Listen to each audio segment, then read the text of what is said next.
Hajdúportré. Ismert arcok, vállalkozók, a közélet alakítói, akiket csak futólag ismerünk. Néhány perc az életükről, terveikről és vágyaikról. Csak itt a Hajdúportréban. Jó estét kívánok! A női szépség belülről fakad és kifelé ragyog.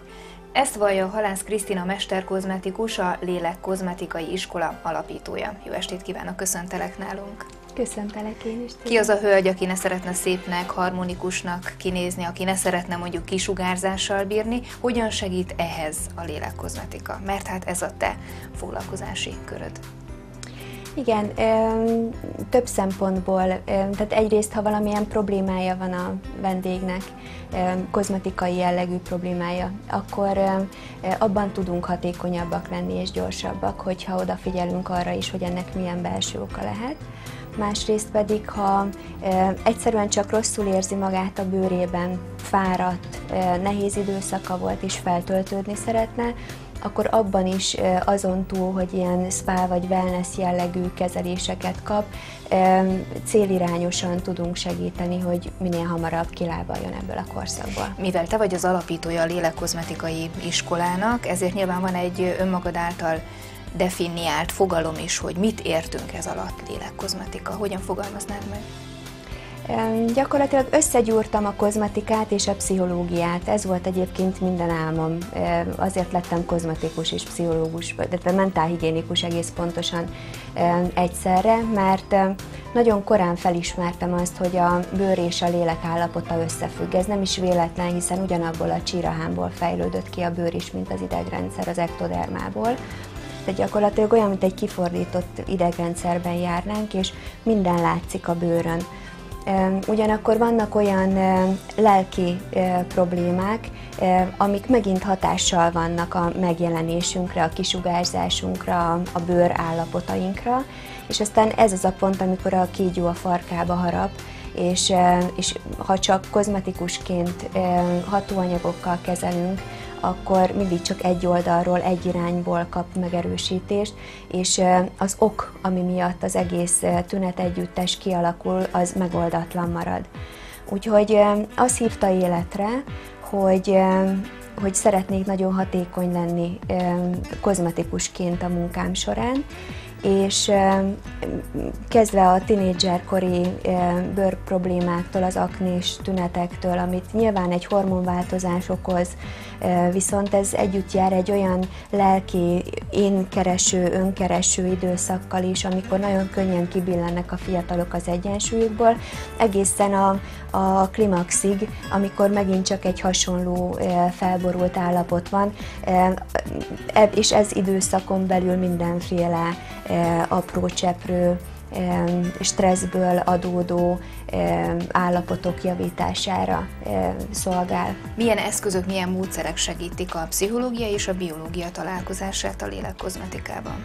Az individuálpszichológiát Alfred Adler nevéhez kötjük, ő egy osztrák pszichológus, Freudnak volt nagy tanítványa, úgyhogy ez a pszichoanalitikai vonal, ami első körben megalapozza a lélekkozmetikát. És aztán a transzakcionális analízis, a transzpersonális pszichológia, ez egy jungiánus irányzat, illetve a neurolingvisztikus programozás az még, amit ilyen markáns alapjainak lehet nevezni. A valóságban hogy néz ki egy kezelés? Nyilván mindegyik eltér másiktól, de hogyan találkozik a kémia, hogyan találkozik a lélek, tehát ezt hogyan jelenítitek meg, hogy történik a kezelés? Hát az első kérdés az, hogy hogyan érzi magát az utóbbi időben. Tehát történt-e vele valami olyan, ami miatt kizökkent az egyensúlyából, a régi kerékvágásból, és ilyenkor általában van. Van egy olyan kezelőkabinunk, amiben kékbe, zöldbe, lilába, sárgába, bármilyen, tehát nagyon sokféle színárnyalatban lehet árasztani az egész kabint, illetve van egy másik kifejezetten a konkrét problémára vonatkozó megoldásban segítő, aktívabb eszköz, amin meg már szó szerint lépegetünk és lépéseket teszünk önmagunkért, az is a színek hatásán is alapul. A lelki állapotunk, az nagyon sok ember azt gondolja, hogy körülményektől függenek, hogy ha ezt elérem, ha azt megkapom, ha ez megtörténik velem, akkor majd jogom lesz jól érezni magam, és majd akkor majd jogosan lehetek szép vagy üde. Miközben olyanok vagyunk ezzel, mint a csacsi, aki az elemózsiás batyuját maga előtt tolja az orrára kötve, hogy megy és sohasem éri el, mert mindig lesz valami amitől nem tudunk belelépni abba a boldogságba, vagy abba a kiegyensúlyozottságba, amire igazából létjogunk, vagy velünk születettem bennünk van. Az elsősorban fiatalokat érintő aknés problémák esetéről mik a tapasztalataid?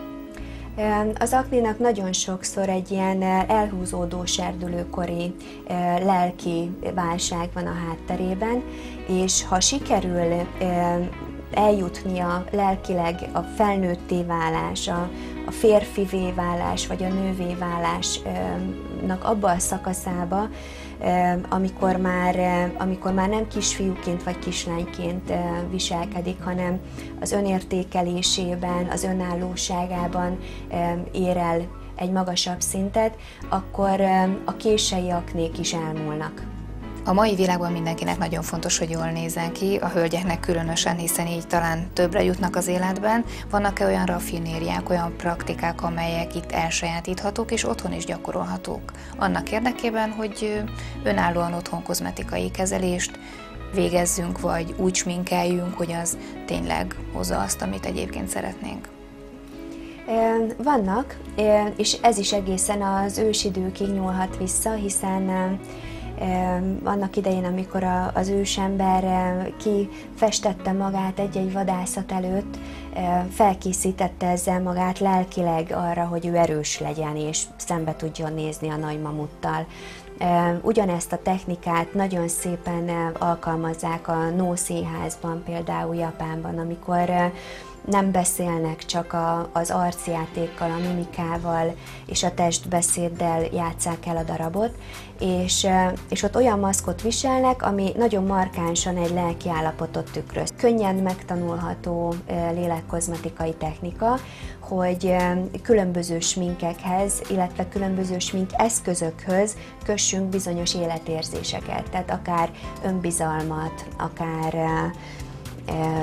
vonzerőt, akár nyugalmat, és akkor ha úgy érzem, hogy több önbizalomra lenne szükségem, akkor előveszem azt a szemceruzámat, amelyikhez az önbizalmat rögzítettük, és húzza a vonalat, és jön vele az érzés. Minden kornak megvan a maga divat irányzata, és hát azért a divat elkerülhetetlen a 21. században.